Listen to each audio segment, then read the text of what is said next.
ಆಗಿರುವಂತಹ ಸನ್ಮಾನ್ಯ ಶ್ರೀ ಸಿದ್ದರಾಮಯ್ಯ ಸರ್ ಅವರನ್ನ ಹೃತ್ಪೂರ್ವಕವಾಗಿ ಕಾರ್ಯಕ್ರಮಕ್ಕೆ ಸ್ವಾಗತಿಸ್ತೇನೆ.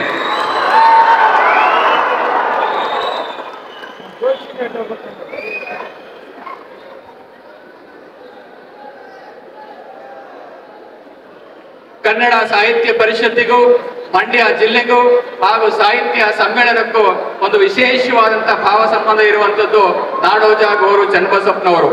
ಯಾಕೆ ಅಂತ ಹೇಳಿದ್ರೆ ಅವರ ಸಂಬಂಧವನ್ನ ನೋಡಿದ್ರೆ ಮಂಡ್ಯ ಜಿಲ್ಲೆ ಸಾಹಿತ್ಯ ಪರಿಷತ್ತು ಸಾಹಿತ್ಯ ಸಮ್ಮೇಳನ ಒಂದು ತ್ರಿವೇಣಿ ಸಂಗಮ ಅಂದ್ರೂ ಕೂಡ ತಪ್ಪಾಗ್ಲಿಕ್ಕಿಲ್ಲ. ಅದೆಲ್ಲದಕ್ಕಿಂತ ಮುಖ್ಯವಾಗಿ ಶತಮಾನದ ಹೊಸ್ತಿನಲ್ಲಿರುವಂತ ಶ್ರೀಯುತ ಗೌರು ಚನ್ನಬಸಪ್ಪನವರು ನಮ್ಮೆಲ್ಲರ ಹೆಮ್ಮೆ ಅಂತ ಹೇಳ್ತಾ ಈ ಒಂದು ಸಮ್ಮೇಳನದ ಸರ್ವಾಧ್ಯಕ್ಷರಾಗಿ ಆಯ್ಕೆ ಆಗಿರುವುದು ಸಂತೋಷ ಅಂತ ಹೇಳಿ ಈ ಒಂದು ಸಮ್ಮೇಳನ ಅಧ್ಯಕ್ಷರಾಗಿರ್ತಕ್ಕಂಥ ನಾಡೋಜ ಡಾಕ್ಟರ್ ಗೌರು ಚನ್ನಬಸಪ್ಪನವರನ್ನ ಹೃತ್ಪೂರ್ವಕವಾಗಿ ನಾನು ಸ್ವಾಗತವನ್ನು ಬಯಸ್ತೇನೆ.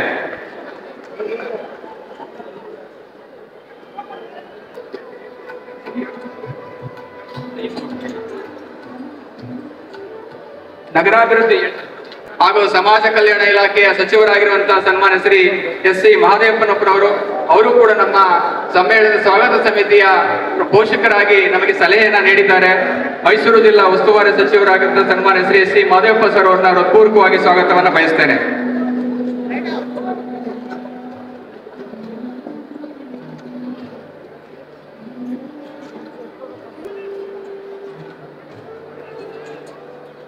ಕರ್ನಾಟಕ ವಿಧಾನಸಭೆಯ ಸರ್ಕಾರಿ ಮುಖ್ಯ ಸಚೇತಕರಾಗಿರುವಂತಹ ಸನ್ಮಾನ್ಯ ಶ್ರೀ ಅಶೋಕ್ ಮಹಾದೇವಪ್ಪ ಪಟ್ಟಣವರು ಆಗಮಿಸಿದ್ದಾರೆ. ಗೌರವಾನ್ವಿತ ಮುಖ್ಯ ಸಚೇತಕರನ್ನು ಕೂಡ ಈ ಕಾರ್ಯಕ್ರಮಕ್ಕೆ ಹೃತ್ಪೂರ್ವಕವಾಗಿ ಸ್ವಾಗತವನ್ನು ಬಯಸ್ತೇನೆ.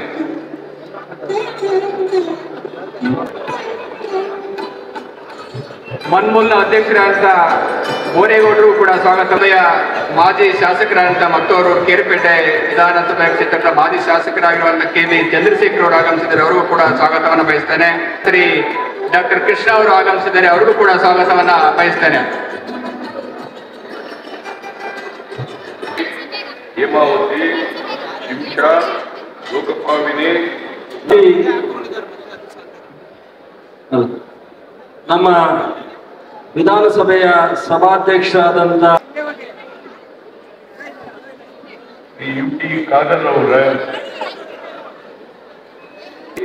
ಹೆಗಲಕ್ಕೆ ಕೊಟ್ಟು ಮಾಡಿದಂತ ಶಾಸಕ ಸ್ನೇಹಿತರುಗಳಾದಂತ ನರೇಂದ್ರ ಸ್ವಾಮಿ ಅವರೇ, ವಿಧಾನ ಪರಿಷತ್ತಿನ ಸದಸ್ಯರಾದಂತ ನಮ್ಮ ಮರ್ತಿಬೇಗೌಡ್ರೆ, ರಾಮಕೃಷ್ಣ, ವಿದೇಶ ಕನ್ನಡಿಗರಿಗೆ ಹಾಗೂ ಎಲ್ಲ ಕನ್ನಡದ ಸ್ವಾಭಿಮಾನಿಗಳಿಗೆ ಗೌರವದಿಂದ ನಮಿಸುತ್ತಾ ಮಂಡ್ಯ ಯಶಸ್ವಿ ಆಗಲಿಕ್ಕೆ ಕಳೆದ ಸರ್ಕಾರ ಬಂದ ದಿನದಿಂದ ಇಲ್ಲಿವರೆಗೆ ನಮ್ಮ ಜೊತೆ ನಾವೆಲ್ಲರೂ ಸಹ ಸಾಕ್ಷಿಯಾಗೋಣ.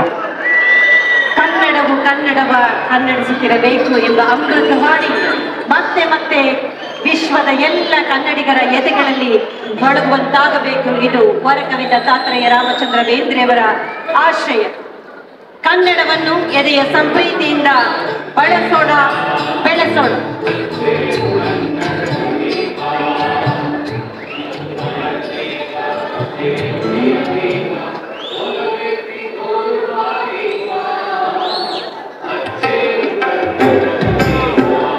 ಹಾಗೇನೆ ಈ ಜಿಲ್ಲೆಯ ಸಂಪ್ರದಾಯ ಹೊಂಬಾಳೆಯನ್ನ ಬಿಡಿಸುವುದರ ಮುಖೇನ ಸಮೃದ್ಧಿಯ ಸಂಕೇತ ಹೊಂಬಾಳೆ. ಎಲ್ಲ ಶುಭ ಕಾರ್ಯಗಳಲ್ಲಿ ಹೊಂಬಾಳೆಯನ್ನು ನಾವು ಬಳಸ್ತಾ ಇದ್ದೇವೆ. ಎಲ್ಲ ರೀತಿಯ ಸಂಪತ್ತು ಈ ಮಂಡ್ಯ ಜಿಲ್ಲೆಗೆ ಲಭ್ಯವಾಗಲಿ, ಅದರಲ್ಲೂ ವಿಶೇಷವಾಗಿ ಕರ್ನಾಟಕ ಸರ್ವ ಸಂಪತ್ತಿನಿಂದ ಸಾಹಿತ್ಯ ಸಿರಿ 3 ವೇದಿಕೆಗಳನ್ನ ಉದ್ಘಾಟಿಸಬೇಕಾಗಿ ಕೋರಿಕೆ. ಡಾಕ್ಟರ್ ಎಚ್ ಸಿ ಮಹಾದೇವಪ್ಪನವರು ಇದೀಗ 3 ವೇದಿಕೆಗಳ ಉದ್ಘಾಟನೆ. ಮಂಡ್ಯ ಜಿಲ್ಲೆ ಜೋರಾದ ಚಪ್ಪಾಳೆ ಬರಬೇಕು. ಇಲ್ಲಿರ್ತಕ್ಕಂಥ ನೀವೆಲ್ಲರೂ ಸಹ ಈ ಕಾರ್ಯಕ್ರಮ ಕನ್ನಡಿಗರ ಅಭಿವೃದ್ಧಿಗಾಗಿ, ಸಮೃದ್ಧಿಗಾಗಿ. ಮಂಡ್ಯದ ಈ ಸಮ್ಮೇಳನಕ್ಕೆ ನಾಡಿನ ಮೂಲೆಗಳಿಂದ ಕರ್ನಾಟಕ ಚಕ್ರವರ್ತಿ ಚಿಕ್ಕದೇವರಾಜ ಒಡೆಯರ್ ವೇದಿಕೆ, ಸರಬರಾಜು ನಿಗಮ 3 ಮಹಾಮಂಟಪಗಳ ಉದ್ಘಾಟನೆಯನ್ನ ಸನ್ಮಾನ್ಯ ಶಾಸಕರು ಶ್ರೀ ಎ ಬಿ ರಮೇಶ್ ಬಂಡಿಸಿದ್ದೇಗೌಡ ಅವರು ಉದ್ಘಾಟನೆಯನ್ನ ನೆರವೇರಿಸಬೇಕಾಗಿ ವಿನಂತಿ. ಬಂಧುಗಳಿಗೆ ಗಮನಿಸಿ, 3 ಮಹಾಮಂಟಪಗಳ ಉದ್ಘಾಟನೆ. ಸರ್ ಎಂ ವಿಶ್ವೇಶ್ವರಯ್ಯ ಮತ್ತು ಸರ್ ಮಿರ್ಜಾ ಇಸ್ಮಾಯಿಲ್ ಮಹಾಮಂಟಪ.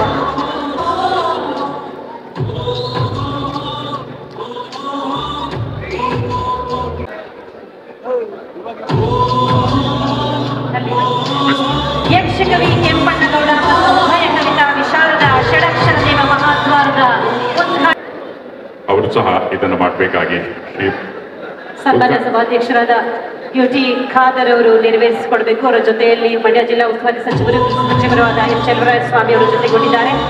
ಶ್ರೇಷ್ಠ ರಾಜಕೀಯ ಮುತ್ಸದ್ದಿ ಶ್ರೀ ಎಸ್ ಎಂ ಕೃಷ್ಣ ಮತ್ತು ಜಗದ್ಗುರು ಶ್ರೀ ಶ್ರೀ ಶ್ರೀ ಡಾಕ್ಟರ್ ಬಾಲಗಂಗಾಧರನಾಥ ಮಹಾಸ್ವಾಮೀಜಿ. ಸ್ನೇಹಿತರೆ ಮತ್ತು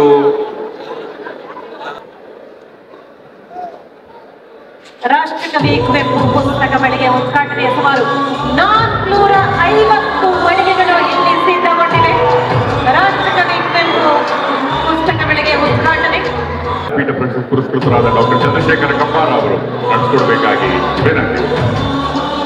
ಡಾಕ್ಟರ್ ಕಂಬಾರವರು ಸಹ ಇದರಲ್ಲಿ ಭಾಗಿಗಳಾಗಬೇಕಾಗಿ ವಿನಂತಿ.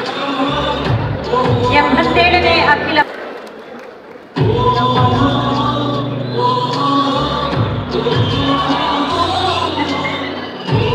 ವಿಶೇಷ ಅಂಚೆ ಲಕೋಟೆ ಮಳಿಗೆಗಳ ಉದ್ಘಾಟನೆ. ಶ್ರೀ ವಿವೇಕಾನಂದ ವಿಧಾನ ಪರಿಷತ್ನ ಸನ್ಮಾನ್ಯ ಶಾಸಕ. ತದನಂತರ ಕನ್ನಡಕ್ಕೆ ಗೋರು ಚನ್ನಬಸಪ್ಪನವರು ಇದನ್ನ ತರ್ಜಮೆ ಮಾಡಿದ್ದಾರೆ. ಕನ್ನಡದ ಅವತರಣಿಕೆಯನ್ನ ಜೋರಾದ ಕರತಾಡನ ಬರಲಿ. ಪ್ರಾಚೀನ ಭಾರತದಲ್ಲಿ ರಾಜಕೀಯ ಹಿಂಸಾಚಾರ ಪುಸ್ತಕದ ಬಿಡುಗಡೆ. ಕನ್ನಡ ಅನುವಾದ ನಾಡೋಜ ಡಾಕ್ಟರ್ ಗೋರು ಚನ್ನಬಸಪ್ಪ. ಇಟಲಿ ನಿವಾಸಿ ಕನ್ನಡತಿ ಶ್ರೀಮತಿ ಜಯಮೂರ್ತಿ ಅವರು ಇಟಾಲಿಯನ್ ಭಾಷೆಗೆ ಅನುವಾದಿಸಿದ ಕಾದಂಬರಿ ಸಾಮ್ರಾಜ್ಞಿ ತ್ರಿವೇಣಿಯವರ ಶರಪಂಜರ ಕಾದಂಬರಿಯ ಬಿಡುಗಡೆ. ಉಪಸ್ಥಿತಿ ಡಾಕ್ಟರ್ ದೊಡ್ಡರಂಗೇಗೌಡ, ಹಿರಿಯ ಸಾಹಿತಿಗಳು. ಜಯಮೂರ್ತಿ ಲೇಖಕಿ, ಅವರು ಕೂಡ ಉಪಸ್ಥಿತರಿರಬೇಕಾಗಿ ವಿನಂತಿ. ಶರಪಂಜರ ಕಾದಂಬರಿಯ ಇಟಾಲಿಯನ್ ಭಾಷೆಯ ಪುಸ್ತಕ. ನಮಸ್ಕರಿಸಿ ಸಮ್ಮೇಳನ ಅಧ್ಯಕ್ಷರಾದಂಥ ಹಿರಿಯ ಸಾಹಿತಿ ಜಾನಪದ ಬಂಧುಗಳೇ, ಇಟಲಿಯಲ್ಲಿ ಇದ್ದು ಸಹ ತಮ್ಮ ಕನ್ನಡತನವನ್ನ ಮರೆತಿಲ್ಲ ಶ್ರೀಮತಿ ಜಯಮೂರ್ತಿ ಅವರು. ಇಟಾಲಿಯನ್ ಭಾಷೆಗೆ ಅನುವಾದಿಸಿದ್ದಾರೆ. ಇದಾದ ಮೇಲೆ ಮಾಧ್ಯಮ ಕೇಂದ್ರದ ಜೋರಾದ ಚಪ್ಪಾಳೆಗಳಲ್ಲಿ ಕನ್ನಡಿಗರು ಅತಿಥಿ ದೇವೋ ಭವ. ಇಟಲಿಯಲ್ಲೂ ಸಹ ಕನ್ನಡದ ಕಂಪನ್ನ ಪಸರಿಸಲಾಗಿದೆ. ಅವರು ಎಲ್ಲ ಗಣ್ಯರ ಉಪಸ್ಥಿತಿಯಲ್ಲಿ ನೆರವೇರಿಸಬೇಕಾಗಿ ವಿನಂತಿ.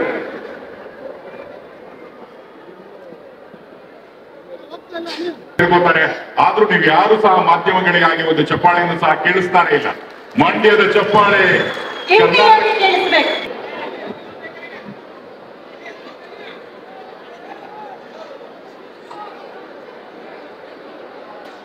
ಪ್ರಶಸ್ತಿ ಪುರಸ್ಕೃತ ಡಾಕ್ಟರ್ ಚಂದ್ರಶೇಖರ ಕಂಬಾರ ಅವರ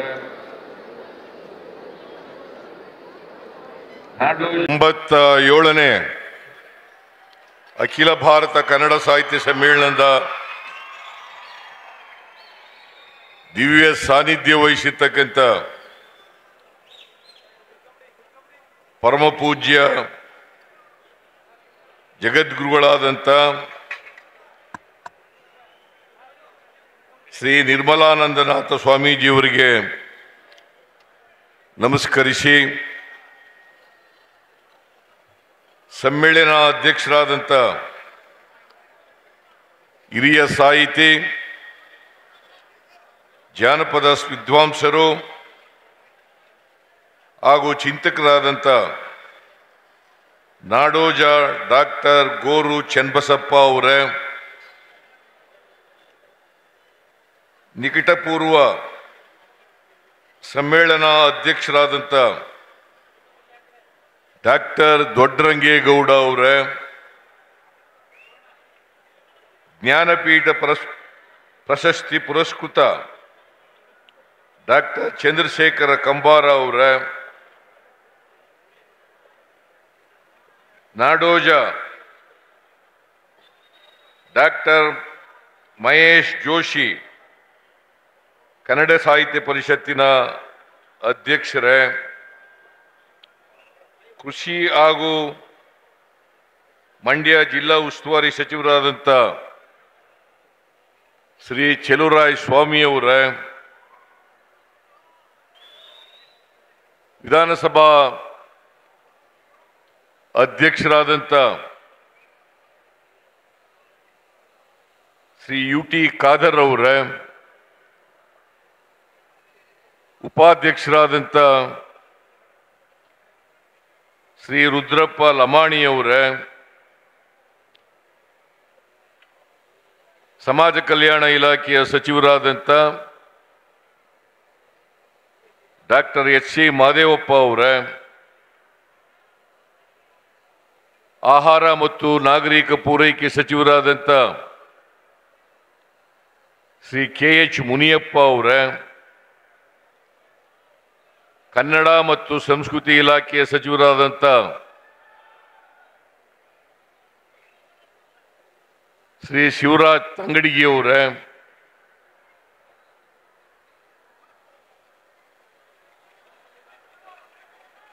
ಎಲ್ಲ ಶಾಸಕ ಮಿತ್ರರೇ, ಮಾಜಿ ಶಾಸಕರುಗಳೇ, ಮಾಜಿ ಸಂಸದರೇ, ಕನ್ನಡ ಸಾರಸ್ವತ ಲೋಕದ ಎಲ್ಲ ದಿಗ್ಗಜರೇ, ವೇದಿಕೆ ಮೇಲಿನ ಎಲ್ಲ ಗಣ್ಯರೇ,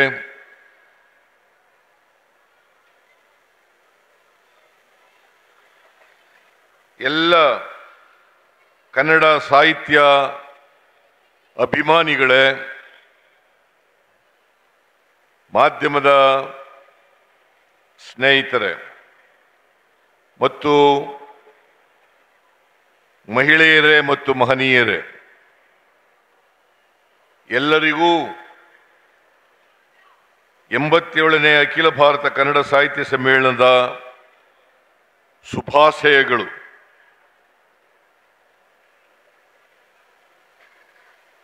ಇದು ಇಂದು ಸಕ್ಕರೆ ನಾಡಿನಲ್ಲಿ ಮಂಡ್ಯ ನಾಡೋಜ ಡಾಕ್ಟರ್ ಗೋರು ಚನ್ನಬಸಪ್ಪನವರ ಅವರಿಂದ ಉದ್ಘಾಟನೆಗೊಂಡ 87ನೇ ಅಖಿಲ ಭಾರತ ಕನ್ನಡ ಸಾಹಿತ್ಯ ಸಮ್ಮೇಳನ ಅತ್ಯಂತ ಸಂತೋಷದಿಂದ ಪಾಲ್ಗೊಂಡಿದ್ದೇನೆ. ಸಕ್ಕರ ಸೀಮೆಯಾದ ಮಂಡ್ಯದ ಈ ಸಮ್ಮೇಳನಕ್ಕೆ ನಾಡಿನ ಮೂಲೆ ಮೂಲೆಗಳಿಂದ ಹಾಗೂ ದೇಶ ವಿದೇಶಗಳಿಂದಲೂ ಸಾಹಿತ್ಯದ ಅಭಿಮಾನಿಗಳು ಬಂದಿದ್ದೀರಿ. ಅಖಿಲ ಭಾರತ ಮಟ್ಟದಲ್ಲಿ ನಡೆಯುತ್ತಿರುವ ಈ ಸಮ್ಮೇಳನವು ನಿಜಾರ್ಥದಲ್ಲಿ ಕನ್ನಡದ ಹಬ್ಬವೇ ಆಗಿದೆ. ಕಾವೇರಿ ಕಣಿವೆಯಲ್ಲಿರುವ ಮಂಡ್ಯ ಜಿಲ್ಲೆಯಲ್ಲಿ ಕಾವೇರಿ, ಹೇಮಾವತಿ, ಶಿಂಷಾ, ಲೋಕಪಾವಿನಿ ಮುಂತಾದ ಜೀವನದಿಗಳು ಹರಿಯುತ್ತಿವೆ. ಕನ್ನಡ ಸಾಹಿತ್ಯ ಪರಂಪರೆಯನ್ನು ಸದಾ ಕಾಲಕ್ಕೂ ಮೆರೆಸಿರುವ ಮಂಡ್ಯ ಜಿಲ್ಲೆ ಅಪ್ಪಟ ಕನ್ನಡದ ನೆಲ, ಭತ್ತದ ಕಣಜ, ಸಕ್ಕರೆ ನಾಡು ಎಂದೇ ಜನಜನಿತ.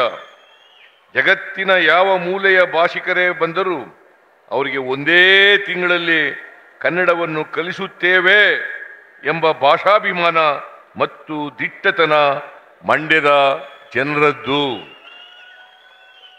ಮಂಡ್ಯ ಜಿಲ್ಲೆಯ ಸಾಹಿತ್ಯ ಸಂಸ್ಕೃತಿಗಳ ಪರಂಪರೆ ಬಹಳ ಉತ್ಕೃಷ್ಟವಾದುದು. ಕನ್ನಡ ನಾಡಿಗೆ ಗೋವಿನ ಹಾಡು ಎಂಬ ಶ್ರೇಷ್ಠ ಸಾಹಿತ್ಯವನ್ನು ಕೊಟ್ಟ ನೆಲವಿದು. 1938ರಲ್ಲಿ ಮದ್ದೂರು ತಾಲೂಕಿನ ಶಿವಪುರದಲ್ಲಿ ನಡೆದ ಧ್ವಜ ಸತ್ಯಾಗ್ರಹವು ಈ ಭಾಗದ ಜನರ ಧೈರ್ಯ ಸಾಹಸಗಳನ್ನು ಪ್ರತಿಬಿಂಬಿಸುತ್ತಿದೆ. ಪೊಲೀಸರ ಲಾಠಿ ಏಟನ್ನು ಲೆಕ್ಕಿಸಿದೆ ಟಿ ಸಿದ್ದಲಿಂಗಯ್ಯನವರ ಅಧ್ಯಕ್ಷತೆಯಲ್ಲಿ ಕೆ.ಟಿ. ಭಾಷ್ಯಂ ಸೇರಿದಂತೆ ಸಾವಿರಾರು ಜನರು ಭಾಗವಹಿಸಿ ತ್ರಿವರ್ಣ ಧ್ವಜವನ್ನು ಹಾರಿಸಿದ್ದರು. ಸ್ವಾತಂತ್ರ್ಯ, ಭಾವೈಕ್ಯತೆ, ಉದಾತ್ತತೆ ಮತ್ತು ಜಾತ್ಯತೀತ ಗುಣಗಳನ್ನು ಈ ನೆಲದ ಹಿರಿಯರು ಬಿತ್ತಿದ್ದಾರೆ.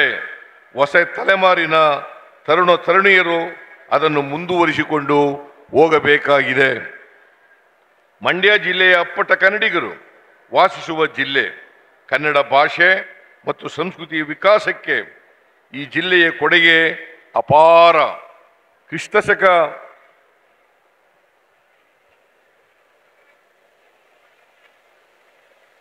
10ನೇ ಶತಮಾನದ ಆತಕೂರಿನ ಶಾಸನ ನಾಡಿನ ಹಳೆಯ ಶಾಸನಗಳಲ್ಲಿ ಒಂದು. ನಾಯಿಯೊಂದರ ವೀರ ಮರಣವೂ ಇತಿಹಾಸದಲ್ಲಿ ನೆಲೆ ನಿಲ್ಲುವಂತೆ ಮಾಡಿದ ಶಾಸನ ಮತ್ತು ಅಲ್ಲಿ ಬಳಕೆಯಾದ ಕನ್ನಡವನ್ನು ನಾವು ಮರೆಯಬಾರದು. ಕವಿರಾಜ ಮಾರ್ಗವೆಂಬ ಕನ್ನಡದ ಪ್ರಮುಖ ಕೃತಿಯಲ್ಲಿ ಪ್ರಸ್ತಾಪಿಸಿರುವ ನಾಡಿನ ಗಡಿಗಳಾದ ಕಾವೇರಿಯಿಂದ ಗೋದಾವರಿವರೆಗೆ ಎನ್ನುವಾಗ ಅದರ ಕೃತಿಕಾರ ಮಂಡ್ಯ ಸೀಮೆಯನ್ನು ಸ್ಮರಿಸಲೇಬೇಕು ಎನ್ನುವ ಭಾವನೆ ನನ್ನದು. ಹೊಸಗನ್ನಡದ ಅನೇಕ ಪ್ರಮುಖ ಸಾಹಿತಿಗಳು ಮಂಡ್ಯ ಜಿಲ್ಲೆಯಿಂದ ಬಂದಿದ್ದರು. ಶೇಕ್ಸ್ಪಿಯರನ ನಾಟಕಗಳನ್ನು ಕನ್ನಡಕ್ಕೆ ಅನುವಾದ ಮಾಡಿದ MN ಶ್ರೀಕಂಠೇಶಗೌಡರು ಕುವೆಂಪು ಅವರಂಥ ಪ್ರತಿಭಾವಂತ ರಾಷ್ಟ್ರಕವಿಯನ್ನು ರೂಪಿಸುವಲ್ಲಿ ಮಾತ್ರ ಪಾತ್ರವಹಿಸಿದ್ದ ಕನ್ನಡದ ಕಣ್ವ ಎಂದು ಕರೆಯಲಾಗುವ ಬೆಳ್ಳೂರಿನ BM ಶ್ರೀಕಂಠಯ್ಯನವರು, ಪ್ರಖರ ವೈಚಾರಿಕರಾಗಿದ್ದ ದೇವರು ಎಂಬ ಪ್ರಖ್ಯಾತಿ ಕೃತಿಯನ್ನು ಬರೆದ AN ಮೂರ್ತಿರಾಯರು ಬಾಬರಿ ಮಸೀದಿಯ ಧ್ವಂಸವನ್ನು ಭಾರತದ ಜಾತ್ಯತೀತ ಪರಂಪರೆಯ ಧ್ವಂಸ ಎಂದು ಭಾವಿಸಿ ಮಳೆಯಲ್ಲಿಯೇ ನಿಂತು ಪ್ರತಿಭಟಿಸಿದ ಸಜ್ಜನಿಕೆಗೆ ಹೆಸರಾಗಿದ್ದ ಪೂತಿ ನರಸಿಂಹಾಚಾರ್ಯ ಅವರು ಮಂಡ್ಯ ಜಿಲ್ಲೆಯವರೇ. ದಾಂಪತ್ಯ ಮತ್ತು ಪ್ರೇಮ ಕಾವ್ಯದ ಮೂಲಕ ನಾಡಿನ ಮನೆ ಮಾತಾಗಿದ್ದ KS ನರಸಿಂಹಸ್ವಾಮಿಯವರು ಇದೇ ಜಿಲ್ಲೆಯವರೇ. ಹಿಟ್ಲರ್ನ ನಾಜಿವಾದದ ಆಕ್ರಮಣಕ್ಕೆ ಸಿಲುಕಿ ನಿರಂತರವಾಗಿ ತಲೆ ತಪ್ಪಿಸಿಕೊಂಡು ಸರ್ವಾಧಿಕಾರದ ವಿರುದ್ಧ ಮಾನವೀಯತೆಯ ಪರವಾಗಿ ಬರೆದ ಜರ್ಮನಿಯ ಬರ್ಟೋಲ್ಡ್ ಬ್ರೆಕ್ಟ್ನನ್ನು ಕನ್ನಡಕ್ಕೆ ಅನುವಾದ ಮಾಡಿದ ಶಾ ಬಾಲುರಾವ್ ಗಾಂಧಿ ಭಾರತ ಮಾತ್ರ ನಮಗಿರುವ ಏಕೈಕ ಆಯ್ಕೆ ಎಂದು ಭಾವಿಸಿ ಬರೆದ ಬದುಕಿದ KV ಶಂಕರೇಗೌಡರು, ಡಾಕ್ಟರ್ ಬೆಸಗರಳ್ಳಿ ರಾಮಣ್ಣವರು, ಜಾನಪದ ಕ್ಷೇತ್ರದ GSM ಪರಮಶಿವಯ್ಯನವರು, HL ನಾಗೇಗೌಡರು, ಕನ್ನಡ ಸಾಹಿತ್ಯ ಪರಿಷತ್ತಿಗೆ ಘನತೆ ತಂದುಕೊಟ್ಟ G ನಾರಾಯಣ ಅವರು ಮಂಡ್ಯ ಜಿಲ್ಲೆಯವರೇ. ಆಧುನಿಕ ಮಹಿಳಾ ಸಾಹಿತ್ಯದಲ್ಲಿ ಮರೆಯಲಾಗದ ಹೆಸರುಗಳಾದ ತ್ರಿವೇಣಿ, ವಾಣಿ ಮುಂತಾದವರನ್ನು ನಾಡು ಈ ಕ್ಷಣದಲ್ಲಿ ಸ್ಮರಿಸಿಕೊಳ್ಳಬೇಕು. ಇವರೆಲ್ಲರೂ ಮಂಡ್ಯ ಜಿಲ್ಲೆಯನ್ನು ಸಾಂಸ್ಕೃತಿಕವಾಗಿ ಶ್ರೀಮಂತಗೊಳಿಸಿದ್ದಾರೆ ಹಾಗೂ ಜಾತ್ಯತೀತ ಪರಂಪರೆಯನ್ನು ಎತ್ತಿ ಹಿಡಿದಿದ್ದಾರೆ. ನಾಡಿನ ಸಂಸ್ಕೃತಿಯ ಆರೋಗ್ಯಕ್ಕಾಗಿ ಶ್ರಮಿಸಿದ ಈ ಭಾಗದ ಎಲ್ಲ ಮಹನೀಯರನ್ನು ನಾವು ಈ ಸಂದರ್ಭದಲ್ಲಿ ಸ್ಮರಿಸಿಕೊಳ್ಳಲೇಬೇಕು. ಮನೆಯ ಒಡವೆಗಳನ್ನು ಮಾರಿ ನಾಲ್ವಡಿ ಕೃಷ್ಣರಾಜ ಒಡೆಯರವರು ಕೃಷ್ಣರಾಜ ಸಾಗರ ಅಣೆಕಟ್ಟೆಯನ್ನು ಕಟ್ಟಿಸುವಾಗ ಟಿಪ್ಪು ಸುಲ್ತಾನನ್ನು ಸಹ ಸ್ಮರಿಸಿಕೊಂಡಿದ್ದಾರೆ. ಆಧುನಿಕ ಮಂಡ್ಯದ ನಿರ್ಮಾಣದಲ್ಲಿ ಮೈಸೂರಿನ ಅರಸರು, ಶ್ರೀರಂಗಪಟ್ಟಣದ ಹೈದರಾಲಿ ಮತ್ತು ಟಿಪ್ಪು ಸುಲ್ತಾನ್ ಮುಂತಾದವರನ್ನು ಮರೆಯುವಂತಿವೇ ಇಲ್ಲ. ಹಾಗೆಯೇ ಮಂಡ್ಯದ ಸ್ಫೂರ್ತಿಯಾದ HK ವೀರಣ್ಣಗೌಡರು, KV ಶಂಕರೇಗೌಡರು, SC Mallayya, G ಮಾದೇಗೌಡರು, MC ಬಂದೀಗೌಡರು, Ambareesh ಅವರು ಮತ್ತು ಇತ್ತೀಚೆಗೆ ನಿಧನರಾದ SM ಕೃಷ್ಣ ಮುಂತಾದವರನ್ನು ಮರೆಯಬಾರದು. 1974ರಲ್ಲಿ ಹಾಗೂ 1994ರಲ್ಲಿ 2 ಅಖಿಲ ಭಾರತ ಕನ್ನಡ ಸಾಹಿತ್ಯ ಸಮ್ಮೇಳನ ಇದೇ ಸಕ್ಕರೆ ನಾಡಿನಲ್ಲಿ ನಡೆದಿದ್ದವು. 1974ರಲ್ಲಿ ಮೇ 30ರಿಂದ ಜೂನ್ 2ರವರೆಗೆ ಮಂಡ್ಯ ಜಿಲ್ಲೆಯಲ್ಲಿ 48ನೆಯ ಅಖಿಲ ಭಾರತ ಕನ್ನಡ ಸಾಹಿತ್ಯ ಸಮ್ಮೇಳನ ನಡೆಯಿತು.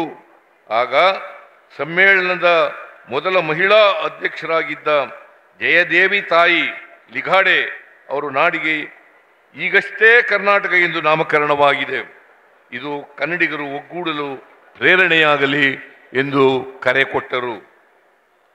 1994ರಲ್ಲಿ ಅಂದರೆ 3 ದಶಕಗಳ ಹಿಂದೆ ಮಂಡ್ಯ ಜಿಲ್ಲೆಯಲ್ಲಿ ಸಾಹಿತಿ ಚದುರಂಗ ಅವರ ಅಧ್ಯಕ್ಷತೆಯಲ್ಲಿ 63ನೇ ಕನ್ನಡ ಸಾಹಿತ್ಯ ಸಮ್ಮೇಳನ ನಡೆದಿತ್ತು. ಆಗ ಕನ್ನಡ ಸಾಹಿತ್ಯ ಪರಿಷತ್ತಿನ ರಾಜ್ಯಾಧ್ಯಕ್ಷರಾಗಿದ್ದಂಥ ಡಾಕ್ಟರ್ ಗೋರು ಚನ್ನಬಸಪ್ಪನವರು ಸಮ್ಮೇಳನವನ್ನು ಯಶಸ್ವಿಯಾಗಿ ನಿರ್ವಹಿಸಿದ್ದರು. ಈಗ 30 ವರ್ಷಗಳ ತರುವಾಯ ಇಲ್ಲಿ ನಡೆಯುತ್ತಿರುವ 87ನೇ ಅಖಿಲ ಭಾರತ ಕನ್ನಡ ಸಾಹಿತ್ಯ ಸಮ್ಮೇಳನದ ಅಧ್ಯಕ್ಷರು ಅವರೇ ಆಗಿರುವುದು ಕನ್ನಡದ ಗೌರವ ಹೆಚ್ಚಿಸಿದೆ. ತರೀಕೆರೆ ತಾಲೂಕಿನ ಗೊಂಡೇದಹಳ್ಳಿಯ ಚನ್ನಬಸಪ್ಪ ಅವರು ವಿದ್ಯಾರ್ಥಿಯಾಗಿದ್ದಾಗಲೇ ಸ್ವಾತಂತ್ರ್ಯ ಹೋರಾಟಕ್ಕೆ ಧುಮುಕಿದವರು. ತಮ್ಮ 18ನೇ ವಯಸ್ಸಿನಲ್ಲೇ ಸರ್ಕಾರಿ ಶಾಲೆಯಲ್ಲಿ ಶಿಕ್ಷಕರಾಗಿ ವೃತ್ತಿಗೆ ಸೇರಿದರು. ಸರ್ಕಾರಿ ಸೇವೆಯ ಜೊತೆಗೆ ವಿವಿಧ ಸಂಘ ಸಂಸ್ಥೆಗಳಿಗಾಗಿ ದುಡಿದಿದ್ದಾರೆ. ಗಾಂಧಿ ಗ್ರಾಮದಲ್ಲಿ ಸಮಾಜ ಶಿಕ್ಷಣವನ್ನು ಪಡೆದ ಗೋರೂಚ ಅವರು ಭೂದಾನ ಚಳುವಳಿ, ವಯಸ್ಕರ ಶಿಕ್ಷಣ, ಸೇವಾ ದಳಗಳಲ್ಲಿ ಕೆಲಸ ಮಾಡಿದ್ದಾರೆ. ಭಾರತ ಸ್ಕೌಟ್ಸ್ ಮತ್ತು ಗೈಡ್ಸ್ನ ಕೇಂದ್ರ ಕಚೇರಿಯಲ್ಲಿ ಕಮಿಷನರ್ ಆಗಿ ಸೇವೆ ಸಲ್ಲಿಸಿದ್ದಾರೆ. ಜಾನಪದ ಜಗತ್ತು, ಪಂಚಾಯತ್ ರಾಜ್ಯ, ಕನ್ನಡ ಸಾಹಿತ್ಯ ಪರಿಷತ್ತಿನ ಪತ್ರಿಕೆ ಮೊದಲಾದ ಪತ್ರಿಕೆಗಳಿಗೆ ಸಂಪಾದಕರಾಗಿ ವಿಶೇಷ ಸೇವೆ ಸಲ್ಲಿಸಿದ್ದಾರೆ. 1950ರಲ್ಲಿ ತಮ್ಮ ಊರಿನಲ್ಲಿ ತರುಣ ಸಂಘ ಸ್ಥಾಪಿಸಿ ಗ್ರಾಮದ ಅಭಿವೃದ್ಧಿಗೆ ಅಡಿಪಾಯ ಹಾಕಿಕೊಟ್ಟರು. 1956ರಲ್ಲಿ ಸಹಕಾರಿ ಬೇಸಾಯ ಸಂಘ ಸ್ಥಾಪಿಸಿ ಕಲ್ಲತ್ಗಿರಿ ಸಮೀಪ 300 ಎಕರೆ ಜಮೀನು ಪಡೆದು ಸಾಮೂಹಿಕ ವ್ಯವಸಾಯ ಮಾಡಿ ನೂರಾರು ಕುಟುಂಬಗಳಿಗೆ ಬದುಕು ಕಟ್ಟಿಕೊಳ್ಳಲು ನೆರವಾಗಿ ಗೊಂಡೇದಹಳ್ಳಿಯ ಕೀರ್ತಿ ಹೆಚ್ಚಿಸಿದರು. ರಾಜ್ಯದಲ್ಲಿ ಮೊಟ್ಟ ಮೊದಲ ಬಾರಿಗೆ ಅಖಿಲ ಕರ್ನಾಟಕ ಜಾನಪದ ಸಾಹಿತ್ಯ ಸಮ್ಮೇಳನವನ್ನು ತರೀಕೆರೆಯಲ್ಲಿ ನಡೆಸಿದ ಕೀರ್ತಿಯೂ ಸಹ ಇವರಿಗೆ ಸಲ್ಲುತ್ತದೆ. ಕನ್ನಡ ಸಾಹಿತ್ಯ ಪರಿಷತ್ತಿನ 18ನೇ ಅಧ್ಯಕ್ಷರಾಗಿ 3 ಕನ್ನಡ ಸಾಹಿತ್ಯ ಸಮ್ಮೇಳನವನ್ನು ಯಶಸ್ವಿಯಾಗಿ ನಡೆಸಿದ್ದರು. ಈ ಅವಧಿಯಲ್ಲಿ ಅನೇಕ ಮೌಲಿಕ ಗ್ರಂಥಗಳನ್ನು ಪ್ರಕಟಿಸಿದ್ದಾರೆ. ಕರ್ನಾಟಕ ಪ್ರಗತಿಪಥ, ಸಾಕ್ಷಿಕಲ್ಲು, ಬಾಗೂರು ನಾಗಮ್ಮ, ಗ್ರಾಮಗೀತೆಗಳು, ಕರ್ನಾಟಕ ಜಾನಪದ ಕಲೆಗಳು ಹೀಗೆ ಹಲವಾರು ಸಾಹಿತ್ಯ ಕೃತಿಗಳನ್ನು ರಚಿಸಿದ್ದಾರೆ. ನಮ್ಮ ಭಾಷೆ, ನಮ್ಮ ಸಂಸ್ಕೃತಿ ಪರಂಪರೆಗಳನ್ನು ಪ್ರತಿನಿಧಿಸುತ್ತದೆ. ವಿಶ್ವವೇ ಜಾಗತಿಕ ಹಳ್ಳಿಯಾಗಿ ಪರಿವರ್ತಿತವಾಗಿರುವ ಈ ಸಂದರ್ಭದಲ್ಲಿ ನಾವು ನಮ್ಮ ತನವನ್ನು ಉಳಿಸಿಕೊಳ್ಳುವ ಅಗತ್ಯತೆ ಹಿಂದೆಂದಿಗಿಂತಲೂ ಈಗ ಹೆಚ್ಚಿದೆ. ನುಡಿ ಬಿಟ್ಟರೆ ನಾಡು ಬಿಟ್ಟಂತೆ.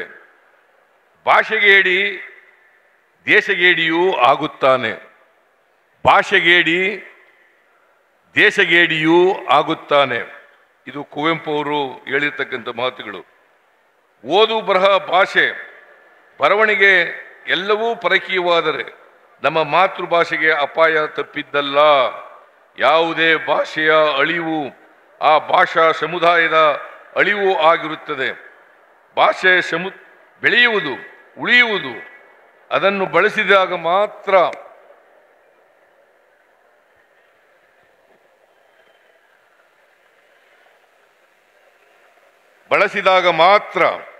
ಬಳಸದೆ ಹೋದರೆ ಭಾಷೆಯ ಅಸ್ತಿತ್ವ ಹಾಗೂ ಬೆಳವಣಿಗೆ ಎರಡಕ್ಕೂ ಅಪಾಯ ತಪ್ಪಿದ್ದಲ್ಲ.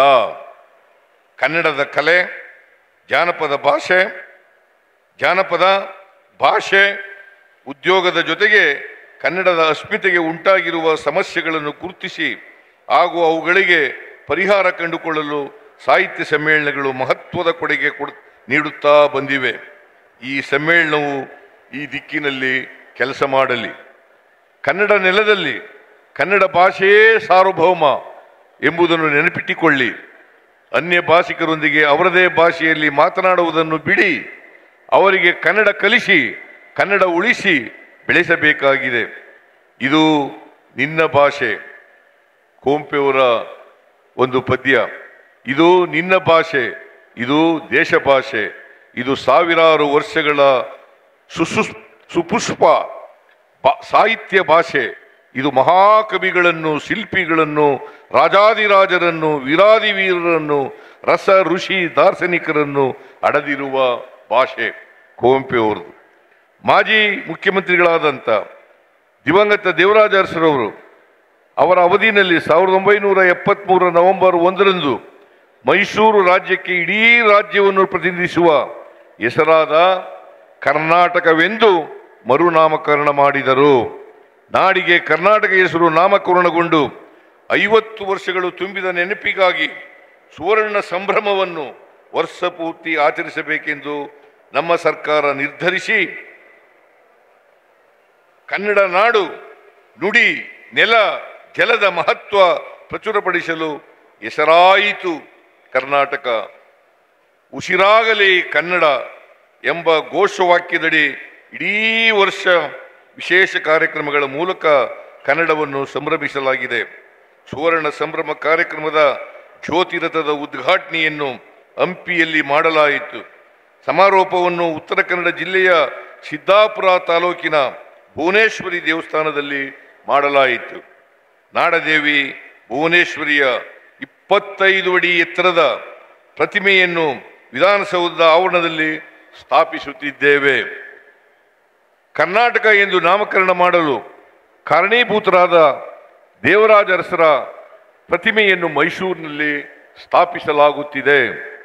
ಏಕೀಕರಣ ಚಳವಳಿಯ ಸಂದರ್ಭದಲ್ಲಿ ಮಾತ್ರ ಪಾತ್ರ ವಹಿಸಿದ ರಂಜಾನ್ ಸಾಬ್, ದೊಡ್ಡಮೇಟಿ ಅಂದಾನಪ್ಪ, ಧಾರವಾಡದ ಅದರಗುಂಚಿ ಶಂಕರೇಗೌಡರ ಸ್ಮಾರಕಗಳನ್ನು ನಿರ್ಮಿಸಲು ಕ್ರಮ ವಹಿಸಲಾಗಿದೆ.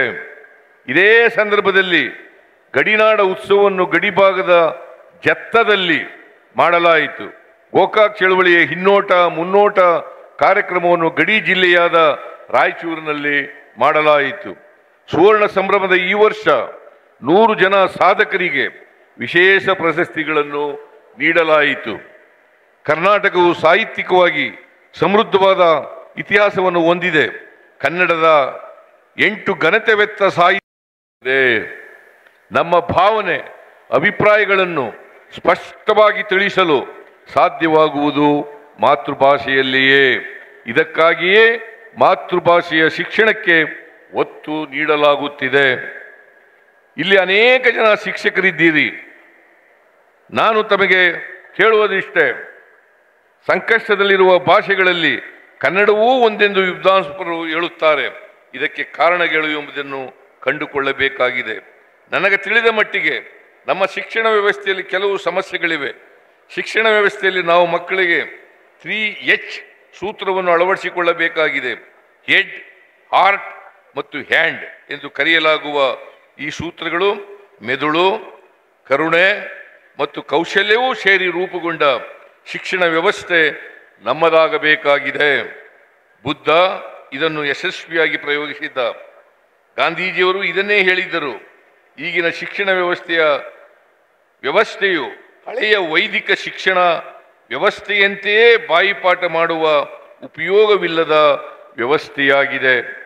ಕನ್ನಡ ಉಳಿಯಬೇಕಾದರೆ ನಮ್ಮ ಶಿಕ್ಷಣ ವ್ಯವಸ್ಥೆಯನ್ನು ಅಮೂಲಾಗ್ರ ಬದಲಾಯಿಸಿ ಮಕ್ಕಳನ್ನು ಕನ್ನಡ ಶಾಲೆಗಳಿಗೆ ಸೆಳೆಯಬೇಕಾಗಿದೆ. ಹೀಗಾದಾಗ ಮಾತ್ರ ಕನ್ನಡದಲ್ಲಿ ಯೋಚಿಸುವ, ಸಂಶೋಧನೆ ಮಾಡುವ, ಉತ್ಪಾದನೆ ಮತ್ತು ಮಾರುಕಟ್ಟೆ ಮಾಡುವ ಭಾಷೆಯಾಗಿ ಕನ್ನಡವು ಬೆಳೆಯುತ್ತದೆ ಎಂದು ನಾನು ಭಾವಿಸಿದ್ದೇನೆ. ಮೊನ್ನೆ ತಾನೇ ಮುಗಿದ ಕನ್ನಡ ರಾಜ್ಯೋತ್ಸವದಂದು ಘೋಷಿಸಿರುವಂತೆ ರಾಜ್ಯದ ಖಾಸಗಿ ಮತ್ತು ಸರ್ಕಾರಿ ವಲಯದಲ್ಲಿ ಉತ್ಪಾದನೆಯಾಗುತ್ತಿರುವ ಉತ್ಪನ್ನಗಳ ಮೇಲೆ ಕಡ್ಡಾಯವಾಗಿ ಕನ್ನಡದಲ್ಲಿ ನಮೂದಿಸುವ ಬಗ್ಗೆ ಹಾಗೂ ಮೈಸೂರಿನ ಹಳೆಯ ಜಿಲ್ಲಾಧಿಕಾರಿಗಳ ಕಚೇರಿಯ ಕಟ್ಟಡದಲ್ಲಿ ನಾಡಿನ ಸಮಗ್ರ ನಾಗರಿಕತೆಯ ವಿಕಾಸ, ಸಂಸ್ಕೃತಿ, ಇತಿಹಾಸಗಳನ್ನು ಪ್ರತಿಬಿಂಬಿಸುವ ವಸ್ತು ಸಂಗ್ರಹಾಲಯವನ್ನು ಸ್ಥಾಪಿಸುವ ನಿಟ್ಟಿನಲ್ಲಿ ಈಗಾಗಲೇ ಕ್ರಮ ವಹಿಸಲಾಗಿದೆ. ಆಡಳಿತದಲ್ಲಿ ಕನ್ನಡ ಭಾಷೆಯ ಬಳಕೆ ಬಗ್ಗೆ ನಮ್ಮ ಸರ್ಕಾರ ಬದ್ಧವಾಗಿದೆ. ಮಂತ್ರಿಮಂಡಲದ ನಿರ್ಣಯಗಳು, ಮಂತ್ರಿಗಳ ಟಿಪ್ಪಣಿಗಳು, ವಿಧಾನಸಭೆಯ ಮುಂದೆ ಬರುವ ವಿಧೇಯಕಗಳು ಕನ್ನಡದಲ್ಲಿ ಇದ್ದರೆ ಕನ್ನಡ ಅನಿವಾರ್ಯವಾಗಿ ಆಡಳಿತದಲ್ಲಿ ನೆಲೆಗೊಳ್ಳುವಂತಾಗುತ್ತದೆ. ಈ ಕುರಿತು ನಮ್ಮ ಎಲ್ಲ ಅಧಿಕಾರಿಗಳಿಗೂ ಕಟ್ಟುನಿಟ್ಟಿನ ಸೂಚನೆ ನೀಡಲಾಗಿದೆ. ಆಡಳಿತ ಮೊದಲುಗೊಂಡು ಪ್ರತಿ ಹಂತದಲ್ಲೂ ಕನ್ನಡದ ಅಸ್ಮಿತೆಯನ್ನು ಪಸರಿಸಬೇಕಾಗಿದೆ. ಸಾಹಿತಿಗಳು ಜನಪರವಾದದ್ದು ಯಾವುದು, ಜನವಿರೋಧಿಯಾದದ್ದು ಯಾವುದು ಎಂಬುದನ್ನು ಯೋಚಿಸಬೇಕಾಗಿದೆ. ಸರ್ವ ಜನಾಂಗದ ಶಾಂತಿಯ ತೋಟವಾಗಿಸಿ ಸಾಹಿತ್ಯವನ್ನು ಸೃಷ್ಟಿಸುತ್ತಾರೆ. ಸಾಹಿತಿಗಳಿಗೆ ಕಲಾತ್ಮಕ ಸಿದ್ಧಾಂತಕ್ಕಿಂತಲೂ ಬದುಕಿನ ಬದ್ಧತೆ ಬಹು ದೊಡ್ಡದು. ಬದುಕು ಹಸನಾಗಬೇಕೆಂಬುದೇ ದೊಡ್ಡ ಸಾಹಿತಿಗಳ ನಿಲುವು ಕೂಡ ಆಗಿದೆ. ಸಾಹಿತ್ಯವು ಜನಜೀವನದ ಗತಿಬಿಂಬ ಎಂಬ ಮಾತು ಇದೆ. ಚಲನಶೀಲವಾದ ಜನ ಸಮುದಾಯಗಳ ಪ್ರತಿಬಿಂಬತೆಯೂ ಸಾಹಿತ್ಯ ಕೆಲಸ ಮಾಡಬೇಕು ಎನ್ನುವುದು ಈ ಮಾತಿನ ತಾತ್ಪರ್ಯ. ಸಾಹಿತಿಗಳಾದವರು ಜನಸಾಮಾನ್ಯರ ನೋವು ನಲಿವುಗಳನ್ನು ತಮ್ಮ ಬರಹಗಳ ಮೂಲಕ ಹಿಡಿದಿಡುವ ಕೆಲಸ ಮಾಡಬೇಕು. ಸಾಹಿತ್ಯವೆಂಬುದು ಸಹಿತವಾದುದು, ಅಂದರೆ ಸಕಲವನ್ನು ಒಳಗೊಂಡದ್ದು. ವಿಜ್ಞಾನ, ತಂತ್ರಜ್ಞಾನ, ಕೃಷಿ, ತೋಟಗಾರಿಕೆ, ಬಾಹ್ಯಾಕಾಶ, ಸಾಗರಶಾಸ್ತ್ರ ಸೇರಿದಂತೆ ಸಾಹಿತ್ಯದ ಅನೇಕ ಸ್ತರಗಳಲ್ಲಿ ಶಿವರಾಮ ಕಾರಂತರು ಹಾಗೂ ಪೂರ್ಣಚಂದ್ರ ತೇಜಸ್ವಿಯವರು ಕೆಲಸ ಮಾಡಿದ್ದರು. ಸಾಹಿತ್ಯ ರಚನೆಯಲ್ಲಿ ತೊಡಗಿದವರನ್ನು ಸಮಾಜದ ಪಂಚೇಂದ್ರಿಯಗಳಂತೆ ಕೆಲಸ ಮಾಡುವವರು ಎಂದು ಕರೆಯಲಾಗುತ್ತಿದೆ. ಸಾಹಿತ್ಯದಲ್ಲಿ 2 ವಿಧದ ಸಾಹಿತಿಗಳಿದ್ದಾರೆಂದು ಹೇಳಲಾಗುತ್ತದೆ. ಕಾಡುಗಳಲ್ಲಿ ಹುಲ್ಲು ಮೇಯ್ದು ಬದುಕುವ ಮೊಲ, ಜಿಂಕೆಯಂಥ ಪ್ರಾಣಿಗಳಿಗೆ ಅಪಾಯದ ಮುನ್ಸೂಚನೆ ಕೊಡುವ ಹಕ್ಕಿಗಳು ಮರದ ಮೇಲಿರುತ್ತವೆ. ಹುಲಿ, ಸಿಂಹ, ತೋಳ, ಕತ್ತೆ, ಕಿರುಬ, ಕಾಡು ನಾಯಿಯ ಹಿಂಡು ಯಾವುದು ಬರುತ್ತದೆ ಎಂದು ತಮ್ಮದೇ ಭಾಷೆಯಲ್ಲಿ ಕೂಗಿ ಎಚ್ಚರಿಸುತ್ತವೆ. ಹಕ್ಕಿಗಳು ನೀಡುವ ಎಚ್ಚರಿಕೆಯನ್ನು ಗ್ರಹಿಸುವ ಸಣ್ಣ ಪುಟ್ಟ ಪ್ರಾಣಿಗಳು ಕೂಡಲೇ ಎಚ್ಚೆತ್ತುಕೊಳ್ಳುತ್ತವೆ. ಒಂದು ವರ್ಗದ ಸಾಹಿತಿಗಳು ಕೂಡ ಇಂಥದ್ದೇ ಕೆಲಸ ಮಾಡುತ್ತಾರೆ. ಇವರು ಸಾಹಿತ್ಯದ ಜನರ ನೋವಿಗೆ ಮಿಡಿಯುವ ಪ್ರಾಣಮಿತ್ರ ಎಂಬ ತತ್ವದಲ್ಲಿ ನಂಬಿಕೆ ಇಟ್ಟಿರುತ್ತಾರೆ. 2ನೇ ವರ್ಗದ ಸಾಹಿತಿಗಳ ಕುರಿತು ಇನ್ನೊಂದು ರೀತಿಯ ವ್ಯಾಖ್ಯಾನವಿದೆ. ಈಶಾನ್ಯ ಭಾರತದಲ್ಲಿ ಕಸ್ತೂರಿ ಮೃಗಗಳನ್ನು ಬೇಟೆಯಾಡಲು ವಿಚಿತ್ರ ತಂತ್ರವನ್ನು ಬಳಸುತ್ತಾರಂತೆ. ಇಂಪಾಗಿ ಕೊಳಲು ನುಡಿಸುವವರನ್ನು ಮರದ ಮೇಲೋ ಪೊದೆಗಳ ಮರೆಯಲ್ಲೋ ಕೂರಿಸುತ್ತಾರಂತೆ. ಕೊಳಲುಗಾರ ಇಂಪಾದ ಕೊಳಲು ನಾದಕ್ಕೆ ಮನಸೋಲುವ ಕಸ್ತೂರಿ ಮೃಗಗಳು ಮೈಮರೆತು ನಿಧಾನಕ್ಕೆ ಹೊರಬರುತ್ತವೆ. ಆಗ ಮರಿಯಲ್ಲಿ ಕೂತ ಬೇಟೆಗಾರ ಬಾಣ ಬಿಟ್ಟು ಮೃಗವನ್ನು ಬೇಟೆಯಾಡುತ್ತಾರಂತೆ. ಇಲ್ಲಿ ಬೇಟೆಗಾರನಿಗೆ ಅನುಕೂಲ ಮಾಡಿಕೊಡಲು ಕೊಳಲನ್ನು ಬಳಸಲಾಗುತ್ತಿದೆ.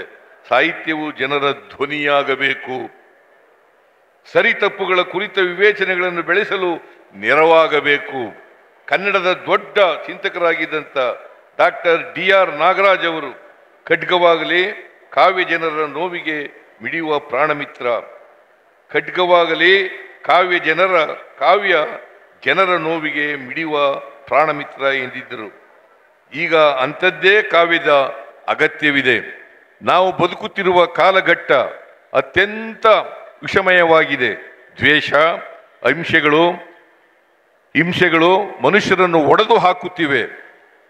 ಮನುಷ್ಯರ ನಡುವೆ ಕಂದಕಗಳು ತೀವ್ರಗೊಳ್ಳುತ್ತಿವೆ.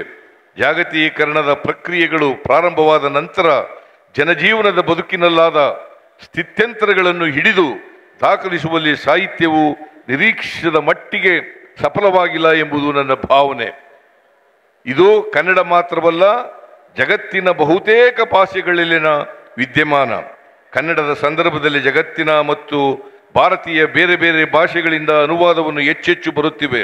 ನನಗೆ ತಿಳಿದ ಮಟ್ಟಿಗೆ ಈಗಿನ ಅತಿ ದೊಡ್ಡ ತುರ್ತು ಯಾವುದೆಂದರೆ ಜಗತ್ತಿನ ಮಹತ್ವದ ಕೃತಿಗಳನ್ನು ಕನ್ನಡಕ್ಕೆ ಅನುವಾದ ಮಾಡಬೇಕಾಗಿದೆ. ಆ ಮೂಲಕ ಜ್ಞಾನವನ್ನು ವಿಸ್ತರಿಸುವ ಕೆಲಸ ಮಾಡಬೇಕಾಗಿದೆ. ಇದರ ಜೊತೆಗೆ ವೈಚಾರಿಕ ಸಾಹಿತ್ಯದ ಮೂಲಕ ದೇಶಕ್ಕೆ ಬಂದೊಯ್ಗಿರುವ ಕೇಡುಗಳಿಗೆ ಉತ್ತರ ಕಂಡುಕೊಳ್ಳಬೇಕಾಗಿದೆ. ಈ ಹಿನ್ನೆಲೆಯಲ್ಲಿ ರಾಷ್ಟ್ರಕವಿ ಕುವೆಂಪು ಅವರು ಮಾಡಿರುವ ಸ್ಮರಣೀಯ ಕೆಲಸಗಳನ್ನು ಈ ಸಮ್ಮೇಳನವು ಚರ್ಚಿಸಬೇಕೆಂದು ಮನವಿ ಮಾಡುತ್ತೇನೆ. ನಮ್ಮ ರಾಷ್ಟ್ರಕವಿ ಕುವೆಂಪು ಅವರು ಮಂಡ್ಯ ಜಿಲ್ಲೆಯ ಶ್ರೀರಂಗಪಟ್ಟಣದಲ್ಲಿ ಮಾಡಿದ ಭಾಷಣವು ಎಂದೆಂದಿಗಿಂತಲೂ ಇಂದು ಪ್ರಸ್ತುತವಾಗಿದೆ. ಕವಿರಾಜ ಮಾರ್ಗಕಾರ ಪ್ರಾರಂಭಿಸಿದ ಜಾತ್ಯತೀತ ಚಿಂತನೆಯನ್ನು ಕುವೆಂಪು ಅವರು ಇನ್ನಷ್ಟು ಪ್ರಖರವಾಗಿ ನಾಡಿಗೆ ತಿಳಿಸಿದರು. ಅವರ ಭಾಷಣದ 1-2 ಪ್ಯಾರಾಗಳನ್ನು ನಾನು ಉಲ್ಲೇಖಿಸ ಬಯಸುತ್ತೇನೆ. ಸರ್ವ ಮತಗಳಿಂದಲೂ ಶುದ್ಧ ಹೃದಯದ ಮತ್ತು ಸನ್ಮತಿಯ ಮತವೇ ಮಹೋನ್ನತವಾದುದು.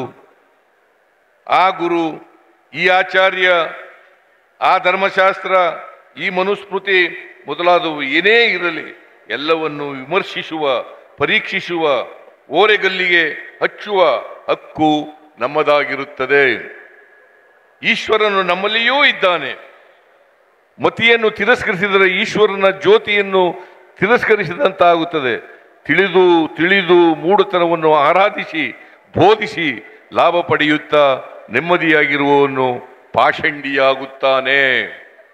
ಆದ್ದರಿಂದ ಯುವಕ ಸಹೋದರರೇ, ಯಾವ ಒಂದು ಸಂಪ್ರದಾಯದ ಸಂಕೋಚಕ್ಕೂ ಸಿಕ್ಕಿಕೊಳ್ಳಬಾರದು, ಯಾವ ಒಂದು ಪಂಥದ ಇಕ್ಕಟ್ಟಿಗೂ ಒಳಗಾಗಬಾರದು. ಸರ್ವ ಧರ್ಮಗಳ ಸಾರವಾದ ಉದಾರ ದರ್ಶನವೊಂದನ್ನು ಕಂಡು ಕಟ್ಟಿಕೊಂಡು ಬಾಳಬೇಕು. ಜಾತಿ, ಮತ, ದೇಶ, ಕಾಲಗಳ ಭೇದವಿಲ್ಲದೆ ಎಲ್ಲ ಮಹಾಪುರುಷರ ಜ್ಞಾನ ಗಂಗೆಗಳನ್ನು ಪೂರ್ಣವಾಗಿ ಅನುಭವಿಸಬೇಕು. ಈ ಬಿರುಕು ಒಡಕುಗಳಿಗೆ ಮತ್ತು ಭೇದ ಭಾವನೆಗಳಿಗೆ ಮೂಲ ಕಾರಣ ಎಲ್ಲಿದೆ ಎಂಬುದನ್ನು ಹುಡುಕಿ ನೀವು ಅದರ ಬೇರಿಗೆ ಬೆಂಕಿ ಹೊತ್ತಿಸಿ ಸಮಾನತೆಯನ್ನು ಸಾಧಿಸಬೇಕಾಗಿದೆ. ಮೊದಲು ನಿಮ್ಮ ಹೃದಯಗಳನ್ನೇ ಶೋಧಿಸಿಕೊಳ್ಳಬೇಕು. ಶತಮಾನಗಳ ಬೋಧನೆ ಮತ್ತು ನಂಬಿಕೆಗಳ ಫಲವಾಗಿ ನಮ್ಮ ವಿಚಾರ ಶಕ್ತಿಯೇ ಕುಂಠಿತವಾಗಿ ಹೋಗಿದೆ. ವಿಜ್ಞಾನ ಸಂಪನ್ನವಾದ ಪಾಶ್ಚಾತ್ಯ ನಾಗರಿಕತೆ ನಮ್ಮನ್ನು 200 ವರ್ಷ ಆಳಿದರೂ ಅದರ ವಿಜ್ಞಾನ ಸೃಷ್ಟಿಸಿದ ಯಂತ್ರ ನಾಗರಿಕತೆಯನ್ನು ಅನುಕರಿಸಿದೆವೇ ಹೊರತು ಅದರ ವೈಜ್ಞಾನಿಕ ದೃಷ್ಟಿ ನಮ್ಮದಾಗಲಿಲ್ಲ. ಮತ್ತು ಆ ವೈಜ್ಞಾನಿಕ ದೃಷ್ಟಿಗೂ ತಾಯಿ ಬೇರಾದ ವೈಚಾರಿಕತೆಯನ್ನು ನಾವು ಮೈಗೂಡಿಸಿಕೊಳ್ಳಲಿಲ್ಲ. ಇನ್ನು ಮುಂದಾದರೂ ನಾವು ವೈಜ್ಞಾನಿಕ ದೃಷ್ಟಿಯ ಮತ್ತು ವೈಚಾರಿಕ ಬುದ್ಧಿಯ ನೆರವಿನಿಂದ ನಮ್ಮ ನಾಡಿನ ರಾಜಕೀಯ, ಸಾಮಾಜಿಕ ಮತ್ತು ಧಾರ್ಮಿಕ ರಂಗಗಳನ್ನು ಪರಿಶೋಧಿಸದಿದ್ದರೆ ನಮಗೆ ಕೇಡು ತಪ್ಪದು. ಕುವೆಂಪು ಅವರು ಚಿಕ್ಕ ವಯಸ್ಸಿನಲ್ಲಿರುವಾಗಲೇ ಬರೆದ ಪದ್ಯವೊಂದನ್ನು ಇಲ್ಲಿ ಉಲ್ಲೇಖ ಬಯಸುತ್ತೇನೆ. ಗುಡಿ, ಚರ್ಚು, ಮಸೀದಿಗಳ ಬಿಟ್ಟು ಹೊರ ಬನ್ನಿ, ಬಡತನವ ಬುಡಮಟ್ಟ ಕೀಳ ಬನ್ನಿ, ಮೌಢ್ಯತೆಯ ಮಾರಿಯನು ಹೊರದೂಡಲೈತನ್ನಿ, ವಿಜ್ಞಾನ ದೀವಿಗೆಯ ಇಡಿಯ ಬನ್ನಿ. ಓ ಬನ್ನಿ ಸೋದರರೇ, ಬೇಗ ಬನ್ನಿ, ಶಿಲುಕದಿರಿ ಮತವೆಂಬ ಮೋಹದ ಜ್ಞಾನಕ್ಕೆ, ಮತಿಯಿಂದ ದುಡಿಯಿರೈ ಲೋಕಹಿತಕ್ಕೆ. ಆ ಮತದ ಈ ಮತದ ಹಳೆ ಮತದ ಸಹವಾಸ ಸಾಕಿನ್ನು ಸೇರಿರೈ ಮನುಜ ಮತಕ್ಕೆ. ಓ ಬನ್ನಿ ಸೋದರರೇ ವಿಶ್ವಪಥಕ್ಕೆ ಎಂದು ಸ್ಪಷ್ಟವಾದ ಸಂದೇಶವನ್ನು ನೀಡಿದ್ದಾರೆ. ಇದೇ ತತ್ವವನ್ನು ಬಸವಾದಿ ಶರಣರು ಸೇರಿದಂತೆ ನಾಡಿನ ಅನೇಕ ಕವಿಗಳು, ಸಂತರು, ಅನುಭಾವಿಗಳು ಹೇಳಿದ್ದಾರೆ. ಮನುಜಮತ, ವಿಶ್ವಪಥ, ಸರ್ವೋದಯ, ಸಮನ್ವಯ, ಪೂರ್ಣದೃಷ್ಟಿ ಈ ಪದಗಳು ಮಂತ್ರಗಳಾಗಿ ಜಾತಿ ಮಂತ್ರಗಳಿಂದಲೂ ಪಾರು ಮಾಡಿ ನಿಜವಾದ ಪ್ರಜಾಸತ್ತೆ ಮತ್ತು ಸಮಾಜವಾದ ಸ್ಥಾಪನೆಯಾಗಲಿ ಎಂದು ಹಾರೈಸುತ್ತೇನೆ. ಈ ಸಮ್ಮೇಳನದ ನಾನು ಮುಖ್ಯವಾಗಿ ಮತ್ತೊಂದು ವಿಷಯವನ್ನು ಪ್ರಸ್ತಾಪಿಸಲು ಬಯಸುತ್ತೇನೆ. ಸರಿಯಾಗಿ 50 ವರ್ಷಗಳ ಹಿಂದೆ 24/1974 ಮಹಾರಾಜ ಕಾಲೇಜಿನ ಶತಮಾನೋತ್ಸವ ಭವನದಲ್ಲಿ ಕುವೆಂಪು ಅವರು ಬರಹಗಾರರ ಹಾಗೂ ಕಲಾವಿದರ ಒಕ್ಕೂಟದವರು ಏರ್ಪಡಿಸಿದ ಸಭೆಯಲ್ಲಿ ಮಾಡಿದ್ದ ಭಾಷಣ ಸಂಸ್ಕೃತಿ ಕ್ರಾಂತಿಗೆ ಕಹಳೆ ನಾಂದಿ ಎಂಬ ಹೆಸರಿನಲ್ಲಿ ಪ್ರಖ್ಯಾತವಾಗಿದೆ. ಅದರಲ್ಲಿ ನಾಡಿನ ಬೌದ್ಧಿಕ ದಾಸ್ಯಕ್ಕೆ ಕಾರಣಗಳೇನು, ಅದನ್ನು ಮೀರುವ ಬಗೆ ಹೇಗೆ ಎಂಬುದನ್ನು ವಿವರಿಸಿದ್ದಾರೆ.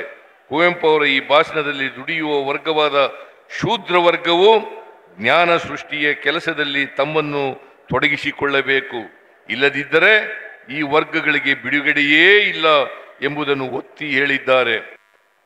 ಸಾವಿರಗಟ್ಟಲೆ ವರ್ಷಗಳಿಂದ ಪುರೋಹಿತ ಸಾಗಿ ವರ್ಗವೊಂದೇ ಹೇಗೆ ನಮ್ಮನ್ನು ರಾಷ್ಟ್ರದಲ್ಲಿ ಮುಳುಗಿಸಿದೆ ಎಂಬುದನ್ನು ಕುವೆಂಪು ಅವರು ಪ್ರಸ್ತಾಪಿಸಿದ್ದಾರೆ. ಮಂಡ್ಯದಲ್ಲಿ ನಡೆಯುತ್ತಿರುವ ಈ ಸಾಹಿತ್ಯ ಸಮ್ಮೇಳನವು ಮಾಮೂಲಿ ಸಮ್ಮೇಳನವಾಗದೆ ನಾಡಿನ ಸಮಸ್ಯೆಗಳಿಗೆ ಉತ್ತರ ಹುಡುಕುವ ಸಮ್ಮೇಳನವಾಗಲಿ ಎಂದು ಬಯಸುತ್ತೇನೆ. ಮಂಡ್ಯದಲ್ಲಿ ಕೆಲವು ದ್ವೇಷವಾದಿ, ಹಿಂಸಾವಾದಿ ಶಕ್ತಿಗಳು ಸೇರಿಕೊಂಡು ಜನರ ಮನಸ್ಸಿನಲ್ಲಿ ವಿಷ ಬಿತ್ತಲು ನಿರಂತರವಾಗಿ ಪ್ರಯತ್ನಿಸಿದವು. ಆದರೆ ಸಕ್ಕರೆ ಮತ್ತು ಸಿಹಿ ಬೆಳೆಯುವ ಮಂಡ್ಯದ ಜನರು ವಿಷ ಹಾಕಲು ಬಂದವರನ್ನು ಒಳಗೆ ಬಿಟ್ಟುಕೊಳ್ಳಲಿಲ್ಲ. ಇತಿಹಾಸದಲ್ಲಿ ಮತ್ತೊಮ್ಮೆ ತಾವು ಸಿಹಿ ನೀಡುವವರೇ ಹೊರತು ವಿಷ ನೀಡುವವರಲ್ಲ ಎಂದು ಸಾಬೀತು ಮಾಡಿದ್ದೀರಿ. ಮಂಡ್ಯದ ಜನರನ್ನು ನಾಡಿನ ಜನರ ಪರವಾಗಿ ಅಭಿನಂದಿಸುತ್ತೇನೆ. ಕವಿರಾಜ ಮಾರ್ಗಕಾರ ಈಗಿನ ನಾಡಿನ ಗಡಿಗಳನ್ನು ಮಾತ್ರ ಪ್ರಸ್ತಾಪಿಸಿಲ್ಲ, ಈ ನಾಡಿಗೆ ಬೇಕಾದ ತತ್ವ ಯಾವುದು ಎಂದು ಹೇಳಿದ್ದಾನೆ. ಈ ಕಸವರವೆಂಬುದು ನೆರೆ ಸೈರಿಸಲಾರ್ಪೊಡೆ ಪರವಿಚಾರಮಂ ಪರಧರ್ಮಮಂ ಎಂದು ಹೇಳಿದ್ದಾನೆ.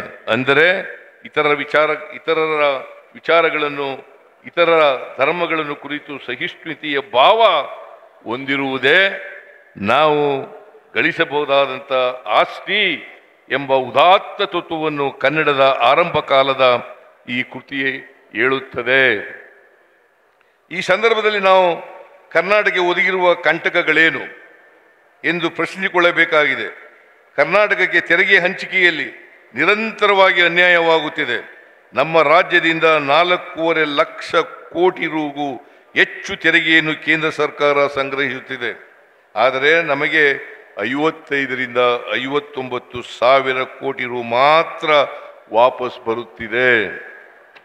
ಇದರಿಂದ ನಾಡಿನ ಸಮಗ್ರ ಅಭಿವೃದ್ಧಿಗೆ ಸಮಸ್ಯೆಯಾಗುತ್ತಿದೆ.